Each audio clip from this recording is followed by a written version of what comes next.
નમસ્તે મિત્રો.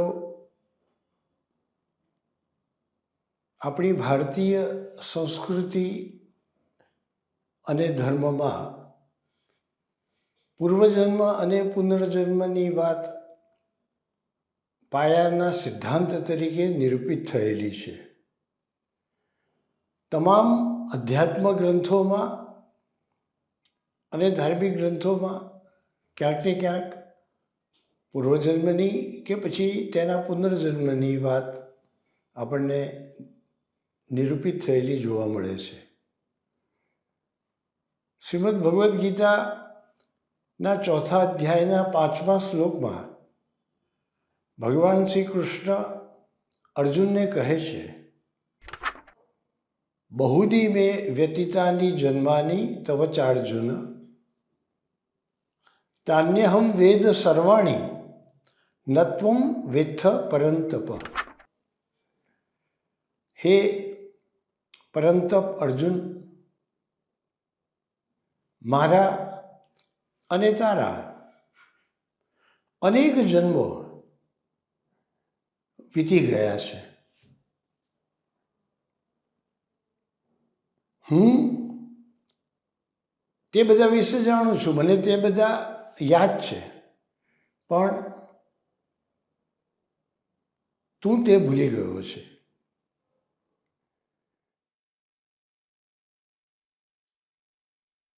શ્રીમદ ભગવદ્ ગીતામાં અનેક સ્થાને આત્મા અજર છે, અમર છે તેની વાત આવે છે અને તે ફરી ફરી નવો જન્મ ધારણ કરતો રહે છે તેની પણ વાત આવે છે. શ્રીમદ ભગવદ્ ગીતાના આ બીજા અધ્યાયમાં પણ ભગવાન શ્રી કૃષ્ણ કહે છે, ન જાયતે મ્રિયતે વા કદાચિન નાયમ ભૂત્વા ભવિતા વા ન ભૂયઃ અજો નિત્ય શાશ્વતોયમ પુરાણો ન હન્યતે હન્યમાને શરીરે. આ આત્મા અજન્મા છે, નિત્ય છે, શાશ્વત છે, સનાતન છે. શરીરનું મરણ થવા છતાં પણ તેનું મરણ થતું નથી.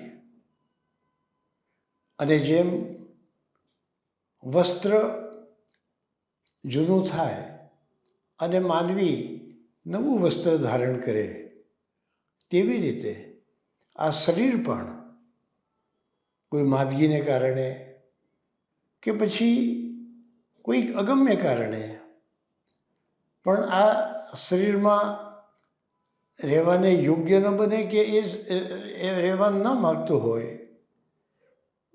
આત્મા એ શરીરમાં રહેવા ન માગતો હોય તો એ નવું શરીર ધારણ કરી લે છે. અને એ જ વાત ભગવાન શ્રી કૃષ્ણે ગીતામાં સમજાવી છે. વાસાંસી જીર્ણાની યથા વિહાય નવાની ગૃહણાતિ નરોપરાણી તથા શરીરાણી અન્યાની નવાની દેહી. એવી રીતે મનુષ્ય પણ આ વસ્ત્રની જેમ પોતાના શરીરને પણ બદલી નવું શરીર ધારણ કરીને એની ઈચ્છા પ્રમાણે આગળ જીવન જીવે છે. કઠોપનિષદમાં પણ શ્લોક આવે છે, યોનિમન્યે પ્રપદ્યન્તે શરીરત્વાય દેહિનઃ સ્થાણુ મન્યેનું સંયંતી યથા કર્મ યથા શ્રુતમ. એટલે કે માનવીએ જીવનમાં જે પ્રકારનું જ્ઞાન ગ્રહણ કર્યું હોય, જે પ્રકારના કર્મ કર્યા હોય, અંત સમયની એની જે ઈચ્છા રહી હોય, મનમાં જે ભાવના રહી હોય, તે બધા અનુસાર તે મરણ બાદ જુદી જુદી યોનિમાં ગતિ કરતો હોય છે. ક્યારેક તે સ્થાવર યોનિમાં જાય છે, ક્યારેક તે જંગમ યોનિમાં જાય છે. 84 લાખ યોનિમાં આ જીવાત્માનું પરિભ્રમણ થાય છે એવું આપણા શાસ્ત્રોમાં કહેવાયું છે. એ પ્રમાણે એ એના જ્ઞાન, કર્મ અને ભાવ અનુસાર જુદા જુદા દેહને ધારણ કરે છે, જુદી જુદી યોનિઓને ધારણ કરે છે. તો પુનર્જન્મ હકીકતમાં અસ્તિત્વ ધરાવે છે એ વાત હવે વિજ્ઞાન પણ સ્વીકારે છે. અમેરિકાના એક મહાન તત્વજ્ઞાની અને પરામનોવિજ્ઞાની CJ ડુકાસે, કે જે કેલિફોર્નિયાની યુનિવર્સિટીમાં પણ અધ્યાપન કરી ચૂકેલા છે અને આ વિષય ઉપર ખૂબ એમણે રિસર્ચ કરેલી છે. તેમણે પ્રાગૈતિહાસિક કાળથી અત્યાર સુધી આ પૂર્વજન્મ અને પુનર્જન્મની જે ઘટનાઓ છે તેને લગતો અભ્યાસ કર્યો છે અને એવી અનેક મહત્ત્વની ઘટનાઓ તેમણે તેમના રિસર્ચ પેપરમાં પણ દર્શાવી છે. એવી રીતે અમેરિકાની વર્જિનિયા યુનિવર્સિટીના ત્યાંના મેડિકલ સેન્ટરમાં સાયકિયાટ્રી વિભાગમાં કામ કરતા ડૉક્ટર ઇયાન સ્ટીવન્સન, એમણે જીવનભર આ વિષય ઉપર ગહન સંશોધન કર્યું અને દુનિયાભરના અનેક દેશોમાં પરિભ્રમણ કરી, આપણા ભારતમાં પણ પરિભ્રમણ કરી, ત્યાં નિવાસ કરી આવા પૂર્વજન્મને લગતા જે કિસ્સાઓ છે એ કિસ્સાઓ એમણે ભેગા કર્યા. લગભગ 1600 જેટલા કિસ્સાઓ જે સત્ય ઘટનાઓ છે એ સત્ય ઘટનાઓ પર આધારિત આવા કિસ્સાઓ એમણે એકત્રિત કર્યા. એમણે એના ઉપર અનેક રિસર્ચ પેપર્સ લખ્યા અને 14 જેટલા પુસ્તકો પણ એ વિશે એમણે લખ્યા છે. અને આ બધાના તારતમ્ય સ્વરૂપે તેમણે દર્શાવ્યું છે કે ખરેખર એવી ઘટનાઓ બને છે કે જે ઘટનાઓના વિષયમાં આપણે એવું કબૂલ કરવું જ પડે કે આ પુનર્જન્મનો કિસ્સો છે.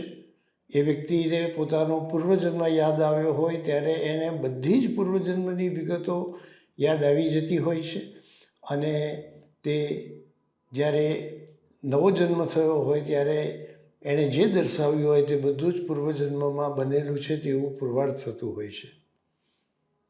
આવો જ એક અદ્ભુત કિસ્સો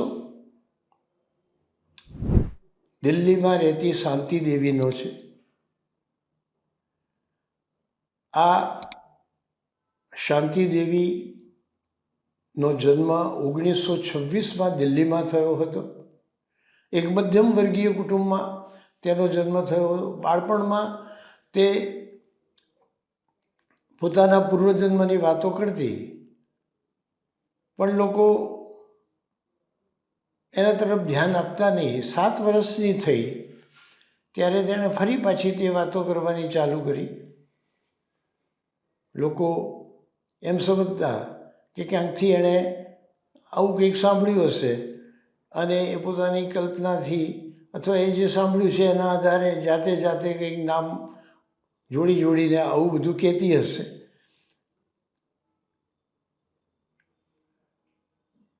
પણ એક દિવસ એવું બન્યું કે તેની માતા સાથે રસોડામાં રસોઈનું કામ કરતી હતી અને ઘરના બારણાને કોઈકે ખખડાવ્યું. શાંતિ દોડીને ખોલવા ગઈ. બહાર જે વ્યક્તિ ઊભેલી હતી એને જોઈને એકદમ આશ્ચર્ય પામી ગઈ અને એનું નામ દઈને એ વાતો કરવા લાગી.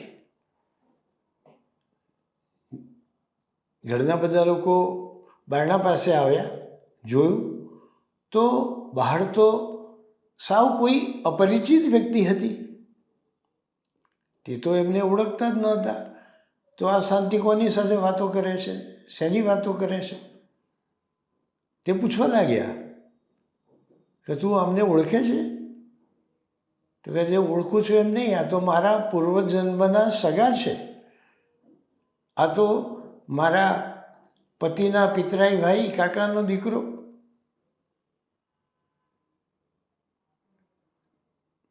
હું તો પહેલેથી કહેતી હતી કે મારો જન્મ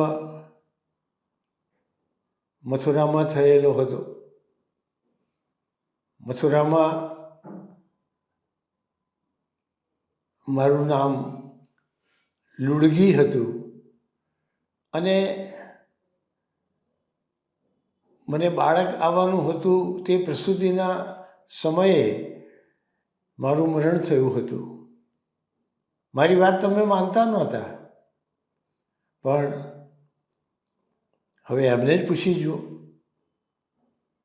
ઘણા બધા લોકોએ તે આગંતુકને ઘરમાં બોલાવ્યો, બધી વાતો પૂછી, તો તેણે કહ્યું કે હા, હું મથુરામાં રહું છું અને આ તમારી દીકરી જે વાત કરે છે તે બિલકુલ સાચી છે. મારા કાકાના દીકરાનું નામ કેદારનાથ છે. તેની પત્નીનું નામ લુડગી હતું. 10 વર્ષ પહેલાં પ્રસૂતિના સમયે તેનું મરણ થયું હતું. લુડગી એવું પણ કહેતી હતી કે મારે 3 દીકરાઓ છે. તે 3 દીકરાઓના નામ આપતી, તેમનો દેખાવ કેવો છે તે કહેતી, તેમનો સ્વભાવ કેવો છે તે કહેતી, તેમની સાથે કેવી ઘટનાઓ બની હતી તેની પણ વાત કરતી. જ્યારે આ નવાગંતુકે બધી વાત કરી ત્યારે એમને નવાઈ લાગી. તેમણે કેદારનાથને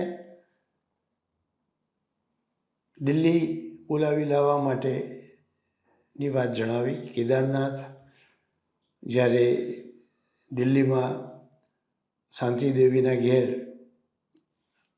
આવે છે ત્યારે એને જોતાની સાથે જ લુડગી તેને ઓળખી જાય છે. તેની સાથે પોતાના જીવનની અંગત વાતો કરવા લાગે છે. બધાને થાય છે કે વાત તો બિલકુલ સાચી લાગે છે, પણ વધારે કસોટી કરવાને માટે તેમણે એકદમ સ્વીકારી ના લેવું, પણ હજુ વધારે ચોક્કસ કસોટી કરવી એ માટે ઓલ ઇન્ડિયા ન્યૂઝપેપર કમિટીના અધ્યક્ષ અને તે વખતના સાંસદ દેશબંધુ, એ દેશબંધુજીને આમાં અધ્યક્ષ તરીકે રાખ્યા અને તે બધા સંશોધકોની ટુકડી લઈ મથુરા ગયા. મથુરામાં દાખલ થયા તે જ વખતે શાંતિદેવીની આંખો ઉપર પટ્ટી બાંધી દેવામાં આવી. તેમ છતાં મથુરાથી તે એટલી બધી જાણકાર હોય એ રીતે આંખો બંધ હોવા છતાં હવે પછી કયો વિસ્તાર આવશે, હવે પછી ક્યારે વળવાનું આવશે, બધું જ એ કહેતી હતી. અને એમ કરતાં કરતાં એમના વિસ્તારમાં તે આવી પહોંચી. એટલે તેણે કહ્યું કે હવે આ રીતે વળો એટલે મારું ઘર આવશે, આ જગ્યાએ મારું ઘર આવશે, હવે તમે ગાડી ઊભી રાખો. ગાડી ઊભી રાખે છે, એ નીચે ઉતરે છે અને એક ઘર પાસે આવીને અટકે છે અને કહે છે કે આ મારું ઘર છે. તે ઘરના ઓટલા પર એક વૃદ્ધ વ્યક્તિ બેઠા બેઠા હુક્કો પી રહ્યા હતા. તે કહે છે કે આ મારા પૂર્વજન્મના સસરા છે. તેમણે તેમને નામથી બોલાવ્યા, તેમનું અભિવાદન કર્યું, તેમને પગે લાગી, તે ઘરમાં ગઈ. ઘરની બધી જ જગ્યાઓ તેણે ઓળખી કાઢી, આસપાસના લોકોની સાથે વાતો કરી. આમ એમના જીવનમાં બનેલી જે અંગત બાબતો હતી કે જે ઘરના પરિવારના લોકો સિવાય બીજું કોઈ જ જાણતું ના હોય, તેની એકદમ વિસ્તૃત અને બારીકમાં બારીક વિગતો સાથેની હકીકત આ શાંતિ દેવીએ બતાવી અને પછી બધાએ પુરવાર થયું એને કારણે સ્વીકાર્યું કે ખરેખર આ શાંતિદેવી એના પૂર્વજન્મમાં આ કેદારનાથની પત્ની લુડગી હતી. એમના ત્રણેય બાળકો, એમના સ્વભાવ, એમના જીવનમાં બનેલી ઘટનાઓ, એમના મિત્રો, એમના અભ્યાસને લગતી વાતો, એમના જીવનની વાતો, આટલી બધી હકીકત અન્ય કોઈ વ્યક્તિને ક્યારે પણ ખબર ન પડી શકે. એના ઉપરથી એમણે નક્કી કર્યું કે ખરેખર પૂર્વજન્મ યાદ આવે તો માણસને એના એ જન્મની બધી જ વિગતોની ખબર પડી જતી હોય છે. માનવીના અવચેતન મનમાં અનેક જન્મોની સ્મૃતિ પડેલી હોય છે. અવચેતન મન એ સ્મૃતિઓનો ભંડાર કહેવાય છે અને માણસનું મરણ થઈ ગયા બાદ પણ એનું અવચેતન મન એ મરણ પામતું નથી અથવા એનું સૂક્ષ્મ શરીર મરણ પામતું નથી. મરણ પામે છે તે તો સ્થૂળ શરીર મરણ પામે છે. સ્થૂળ શરીરમાંથી આ સૂક્ષ્મ શરીર નીકળી જાય છે અને એની સાથે અવચેતન મન પણ સંકળાયેલું રહે છે. એને કારણે અનેક જન્મોની સ્મૃતિ માણસની ચેતનામાં, એના અસ્તિત્વમાં અંકિત થયેલી હોય છે.